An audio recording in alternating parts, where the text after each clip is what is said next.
শিবকে ধন্যবাদ। তপন ওরাং, আপনি রায়পুর থেকে আসছেন। এখানে লেখা আছে আপনি 3 মাস প্রার্থনায় আসছেন। 20 বছর ধরে আপনি নেশা করতেন। আপনি কিসের কিসের নেশা করতেন আপনি সব কিছু বলুন। মদ খেতাম, গাঁজা খেতাম, খৈনি খেতাম। আপনি এই নেশাগুলো করতে থাকেন। আপনি প্রতিদিন মদ খেতেন, প্রতিদিন মদ খেতেন, গাঁজা খৈনি এগুলো প্রতিদিন খেতেন, প্রতিদিন খেতেন। আর এর সাথে সাথে আপনি সিগারেটের নেশাও করতেন। আর আপনি এত মদ খেতেন, আপনি সেই সময়গুলো কি কি আচরণ করতেন আপনি নিজে বলুন।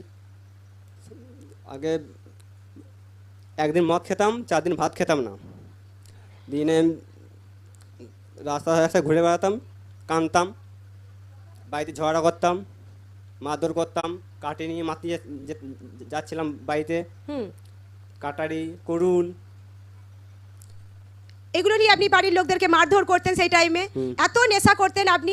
এখানে লেখা আছে যে এমনও হয়েছে যে আপনি রাস্তায় পড়ে আছেন মদ খেয়ে, এতটা নেশা হয়ে গেছে যে আপনি রাস্তায় পড়ে থাকতেন, কোনো আপনার হুঁশ থাকতো না সেই টাইমে।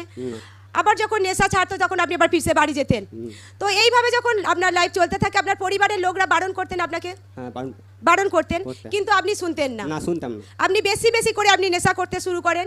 আর এখানে এমনটাও লেখা আছে যে যখন আপনি নেশা করতেন তো আপনি যা কিছু পেতেন, এখানে লেখা আছে যে গাছের পাতা, আপনি যে কোনো গাছের পাতা আপনি সব খেয়ে ফেলতেন সেই টাইমে, এত নেশা করতেন আপনি। ফল খেতেন আপনি, যা পেতাম সব খেতাম, যা কিছু পেতেন আপনি সব কিছু সেই টাইমে খেতেন, সামনে যা পেতাম, সামনে যা পেতেন। তো এইভাবে যখন চলতে থাকে 20 বছর এইভাবে নেশার মধ্যে কাটান। তো আপনি কখনো চেষ্টা করেছিলেন যে আমি নেশা ছেড়ে দেবো, নেশা করা উচিত হচ্ছে না, আমার ভালো হচ্ছে না? চেষ্টা করেছিলেন? চেষ্টা করেছিলাম, কিন্তু কোনো রকম কোনো ফল হয়নি। এখানে লেখা আছে এর জন্য আপনি চিকিৎসাও করিয়েছিলেন। এখানে লেখা আছে যে আপনি একবার এত নেশা করে ফেলেছিলেন যে আপনাকে হাসপাতালে পর্যন্ত ভর্তি করতে হয়েছিল। সেখানে আপনি অনেক দিন সেখানে ভর্তি ছিলেন, প্রায় 3 মাসের মতো সেখানে ভর্তি ছিলেন। আর তবু আপনি ফিরসে যখন বাড়ি আসেন ফিরসে আবার নেশা করতে শুরু করেন। তো নেশার দুষ্ট আত্মা দিন প্রতিদিন আপনার জীবনে এইভাবেই কাজ করতে থাকে, আপনার লাইফে নেশা আরও বাড়তে থাকে। তো যখন চিকিৎসা করিয়েও কোনো হাল হয় না, তো আপনার পরিবারের লোক আপনাকে জাদুটোনা করানোর জন্য নিয়ে যায়। তো জাদুটোনা করানো হয়, সেখানেও কোনো ফল হয় না, নেশা দিন প্রতিদিন আপনার বাড়তেই থাকে। তো এইভাবে যখন চলতে থাকে অনেকটা টাইম পেরিয়ে যায়। তো একটা টাইমে যখন আপনি পরিবারের মাধ্যমে আপনি প্রার্থনার কথা জানতে পারেন, আপনি ফার্স্ট টাইম প্রার্থনাতে আসেন। আর প্রার্থনাতে যখন আসেন, যখন দেখেন যে এখানে আরাধনা হচ্ছে, লোকরা জীবিত ঈশ্বরের মহিমাকে করছে, সাক্ষ্যকে দিচ্ছে, লোকরা কিভাবে নেশা থেকে ফ্রি হয়েছে, সেই সাক্ষ্য যখন দেখেন আপনার কি মনে হয়? দেখছি সবাই ভালো হচ্ছে, আমি ভালো হব। আপনার এরা মনে হয়? বিশ্বাস জাগে, একটা বিশ্বাস জাগে যে আমিও এখান থেকে ফ্রি হতে পারি।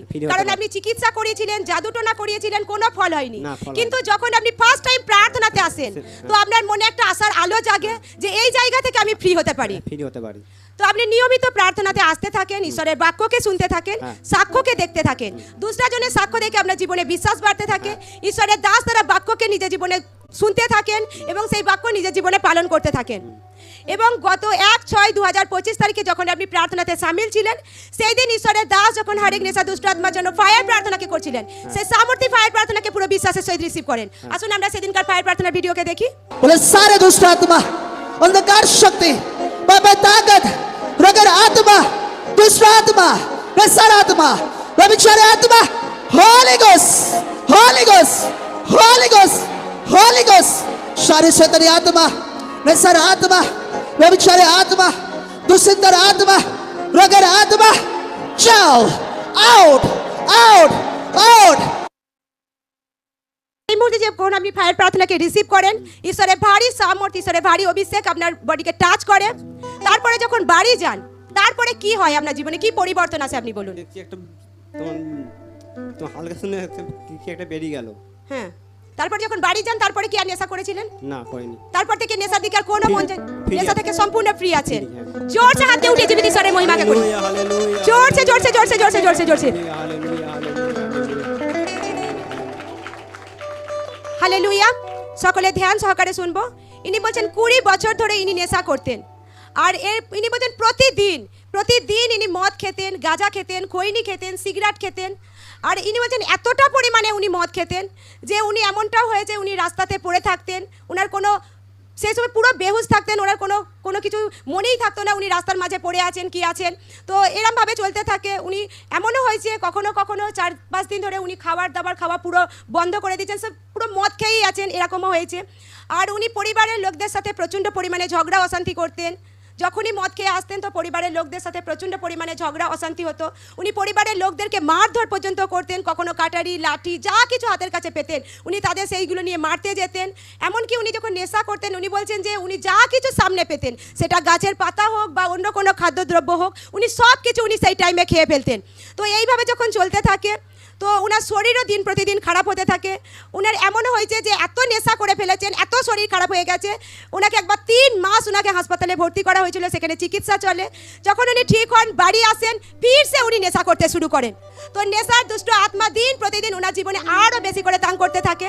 তো উনি যখন চিকিৎসা করিয়েও কোনো হাল হয় না, তো ওনার পরিবারের লোক ওনাকে জাদুটোনা করান, কিন্তু জাদুটোনা করিয়েও কোনো লাইফে ফল আসে না। দিন প্রতিদিন নেশার দুষ্ট আত্মা ওনার জীবনে আরও বেশি করে কাজ করতে থাকে। তো এইভাবে যা চলতে থাকে, উনি যা কিছু ইনকাম করতেন, যেটুকুনি টাকা ইনকাম করতেন, সমস্ত কিছু উনি নেশার পেছনে খরচা করে ফেলতেন। তো একটা টাইমে যখন উনি প্রার্থনার কথা জানতে পারেন, উনি ফার্স্ট টাইম যখন প্রার্থনাতে আসেন, উনি যখন আরাধনা শোনেন জীবিত ঈশ্বরের লোকরা মহিমাকে করছে, উনিও আরাধনা করতে থাকেন, সাক্ষ্যকে দেখেন, দুষ্টাজনের সাক্ষ্যকে দেখে ওনার জীবনে একটা বিশ্বাস, ওনার জীবনে একটা আশার আলো জাগে যে এই জায়গা থেকে আমিও ফ্রি হতে পারি, জীবিত ঈশ্বর আমাকেও নেশার দুষ্ট আত্মা থেকে ফ্রি করতে পারে। পুরো বিশ্বাসের সহিত উনি প্রার্থনা অ্যাটেন্ড করেন, ঈশ্বরের দাসরা বাক্যকে শোনেন এবং উনি প্রার্থনায় আসতে থাকেন। এইভাবে যখন উনি প্রার্থনায় আসতে থাকেন, 1/6/2025 তারিখে প্রার্থনাতে উনি সামিল ছিলেন। আর সেই দিন ঈশ্বরের দাস যখন নেশা দুষ্ট আত্মার জন্য ফায়ার প্রার্থনাকে করছিলেন, সেই সামর্থ্য ফায়ার প্রার্থনা পুরো বিশ্বাসের সহিত যখন রিসিভ করেন, ঈশ্বরের ভারী সামর্থ্য, ঈশ্বরের ভারী অভিষেক ওনাকে স্পর্শ করে। ওনার মনে হয় যেন শরীর থেকে কিছু একটা বেরিয়ে গেল, বাড়ি যায়, লাইফ পুরো চেঞ্জ ওনার। তারপর থেকে কোনো নেশা নয়, এখন উনি সম্পূর্ণ ফ্রি আছেন, সম্পূর্ণ সুস্থ আছেন। এখন কতদিন হচ্ছে আপনি সম্পূর্ণ ফ্রি আছেন? 2 মাস। 2 মাস হয়ে গেছে, সম্পূর্ণ ফ্রি আছেন। ফ্রি আছি। এখন মদ একদম খান না, সিগারেট গাঁজা এখন কোনো কিছুই খান না, খৈনি কোনো কিছু না, এখন কোনো কিছু খেতে ইচ্ছা হয় না। নেশার জিনিস দেখলে কি মনে হয় আপনার? তো তোমার বমি লাগে? নেশার জিনিস দেখলে এখন বমি লাগে, ঘৃণা লাগে। এখন ঘৃণা লাগে। এখন পরিবারের লোকরা কি বলছেন আপনাকে? এই যে সবাই ভালোবাসছে। এখন পরিবারের লোক সবাই ভালোবাসছে। হ্যাঁ। জোরসে হাতকে উঠে জীবিত ঈশ্বরের মহিমাকে করি। হালেলুয়া, জোরসে জোরসে জোরসে হালেলুয়া, জোরসে জোরসে জীবিত ঈশ্বর এই ভাইকে 20 বছরের নেশার দুষ্ট আত্মা থেকে সম্পূর্ণ ফ্রি করেছেন, সম্পূর্ণ সুস্থ করেছেন। এই বড় আশীর্বাদের জন্য, বড় ছুটকারা কিনা লাইফে দেওয়ার জন্য জোরসে জীবিত ঈশ্বরের মহিমাকে করি। জোরসে জোরসে জোরসে জোরসে জোরসে জোরসে